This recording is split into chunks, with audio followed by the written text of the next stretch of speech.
Schedule के दो मतलब हैं। एक ये कि एक दिन में आप क्या क्या कितना कितना पढ़ लें, और एक ये कि ओवरऑल आज 12 नवंबर है ना, तो 13 नवंबर से लेकर 2 जून तक का शेड्यूल क्या होगा। शेड्यूल एक व्यक्ति सबके लिए बनाए, ये तो हास्यास्पद बात है। वैसे तो हर व्यक्ति अपना शेड्यूल खुद ही बनाएगा। एक बेसिक्स आइडिया हम डिस्कस कर सकते हैं, उसको कस्टमाइज करना है अपने हिसाब से। बेसिक बात जो है, डेली शेड्यूल में 3 कंपोनेंट्स का ध्यान रखिए। पहला कंपोनेंट है कि करंट अफेयर्स को बिल्कुल भी मिस मत कीजिए।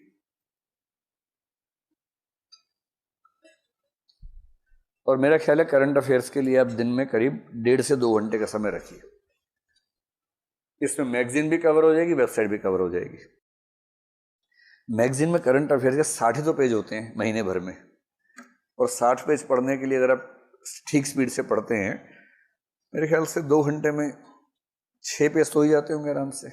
मतलब आराम से पढ़ने की बात अगर करें तो 10 दिन में खत्म हो जाएगी मैगजीन। 2 घंटे में कितने खत्म होते हैं पेज आपके? 6 नहीं हो पाते? 6 तो बहुत कम बोल रहा हूँ मैं, आराम से बता रहा हूँ। 6 तो कुछ बात ही नहीं है उसमें, तो उससे ज़्यादा ही पढ़ते होंगे। मैं तो बहुत अच्छे से अंडरलाइन करके साथ में नोट्स लिखते हुए उसकी बात कर रहा हूँ कि 6 पेज कर लेते होंगे आप। कुछ लोग 8 भी करते होंगे, 10 भी करते होंगे, कुछ तो 60 भी कर लेते होंगे। बस उनसे कुछ पूछिए मत बाद में क्या क्या पढ़ा है। तो ऐसे तो कर ही लेते होंगे। मैं कह रहा हूँ गहराई से पढ़ने में आपको शायद 2 घंटे में 6 या 8 पेज कवर होते होंगे, इससे ज़्यादा नहीं होंगे, क्योंकि इसमें फैक्ट्स बहुत ज़्यादा होते हैं ना उन पेजेस में। जिन पृष्ठों पर तथ्य बहुत ज़्यादा होते हैं, उन पृष्ठों को पढ़ने की स्पीड स्वाभाविक रूप से कम हो जाती है। वो उपन्यास नहीं है कि आप 1 घंटे में 20 पेज पढ़ेंगे। किसी नॉवल को पढ़ते हो अगर आप 1 घंटे में 20-25 पेज पढ़ रहे हैं तो इस समय आप ठीक स्पीड पे हैं। लेकिन करंट अफेयर्स के अगर आप 20-25 पेज 1 घंटे में पढ़ रहे हैं तो इस समय चिंता की बात है ना।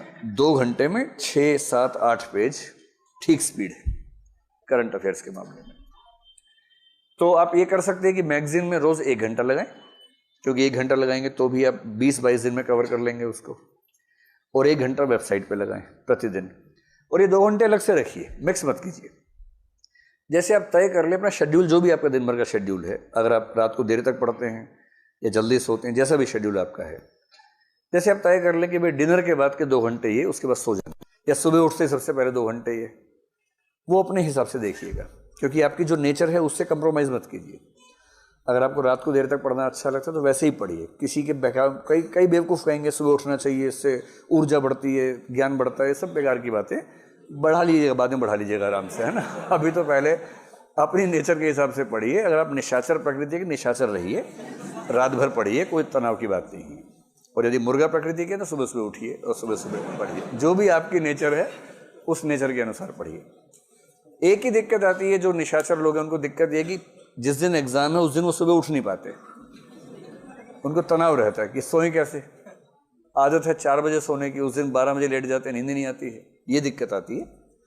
इसके 2 समाधान हैं। या तो आप 10-12 दिन पहले से थोड़ा शेड्यूल चेंज करना शुरू कर दें, ये हो नहीं पाता प्रैक्टिकली। दूसरा समाधान है ऐसी चिंता ना करें और प्रीलिम से 3-4 दिन पहले से नींद थोड़ी बढ़ा लें। 4 बजे सोएं, 12 बजे उठिए, 8 घंटा सो के उठिए। इससे क्या होगा कि एक दिन नहीं सो पाने से असर नहीं पड़ेगा। मैं ठीक प्रीलिम्स की बात कर रहा हूँ। 3 जून को एग्जाम है, 2 जून को रात को नींद नहीं आ रही, तनाव मत लीजिए, इससे कुछ नहीं होने वाला। हमारा माइंड इतना मजबूत है कि वो एक दिन बहुत कम नींद के साथ काम चला सकता है, कोई चिंता की बात नहीं है। लेकिन हाँ, उससे पहले 3-4-5 दिन अपनी नींद ज़्यादा ली हो, ये थोड़ा सा मैनेज कर लीजिएगा। अपनी नेचर से कंप्रोमाइज़ नहीं करना है, लेकिन उस नेचर के हिसाब से कोई 2 घंटे का शेड्यूल अलग से निकाल लीजिए करंट अफेयर्स के लिए। इसी तरह से 1 से 2 घंटे का शेड्यूल निकालिए रिवीजन के लिए। वरना इस पाठ्यक्रम में होता क्या कि एक क्रम से आप पढ़ते जाते हैं, उसी क्रम से पीसेज गायब होता जाता है, और फिर आप 2 महीने बाद देखते हैं कि सब सफाचट, एकदम कुछ याद नहीं आ रहा। फिर आपको लगता है कि याद तो नहीं आ रहा, वो 2 महीने गए कहाँ मेरे जीवन के, जो 2 महीने मैंने गुजारे थे इसमें, वो चले कहाँ गए। तो अगर आप चाह रहे हैं कि उस समय का मूल्य रहे तो दिन में कम से कम 1 से 2 घंटे का समय रखिए केवल रिवीजन का। पिछले सप्ताह में जो भी पढ़ा है उसको फिर से तेजी से पढ़ लीजिए। मनोविज्ञान में एक सामान्य बात है कि जिस चीज की रिवीजन आपने 3 बार कर ली वो चीज आप आराम से भूल नहीं सकते। और 3 रिवीजन का मतलब है जिस दिन पढ़ा उसी दिन कर लीजिए, एक बार वीकली रिवीजन, एक बार मंथली रिवीजन कर लीजिए। तो रिवीजन रोज 1-2 घंटे। क्या होता है ना, जब पाठ्यक्रम बहुत सारा हो तो हमें लगता है रिवीजन बाद में कर लेंगे, छोड़ देते, पर ये वेस्टेज है। सारा पढ़ते जा रहे हैं, याद एक भी नहीं है। इससे बेहतर है कि 70% पढ़ा पर 70% याद भी है। तो रिवीजन को बिल्कुल हल्के में मत लीजिएगा और सबसे अच्छा समय सुबह उठते ही सबसे पहले आप 2 घंटा रिवाइज कर लीजिए। बाकी जो है वो शेड्यूल स्टडीज का रखिए जो नया नया पढ़ना है। और मेरे ख्याल से अब आप जिस दौर में आ गए हैं, अगर आपकी मान लें कि 3 घंटे की क्लास होती है और 4 घंटे ही हो गए, 7 हो गए, तो आप कम से कम 5 से 6 घंटे और निकालिए स्टडीज के लिए। मैं जानता हूं कि जब बच्चे नए नए आते हैं तो हम कहते हैं कि आप 8 घंटा पढ़िए, 8 घंटा सोइए, 8 घंटा घूमिए। 8-8-8 का नियम बताते हैं शुरू में, और नए नए बच्चों के लिए होता है। अब आप बच्चे छोड़ना है, अब आप बड़े हो गए हैं। और मतलब वैसे भी भारत के अलावा दुनिया में किसी देश में ऐसा नहीं होता कि 30 साल के बच्चे अपने घर से पैसे लेके पढ़ रहे हों। तो जब आपको इतनी सुविधाएं मिल रही हैं, आप फुल टाइमर स्टूडेंट्स हैं और कुछ नहीं कर रहे हैं, तो 12-13 घंटे तो बनते हैं कम से कम।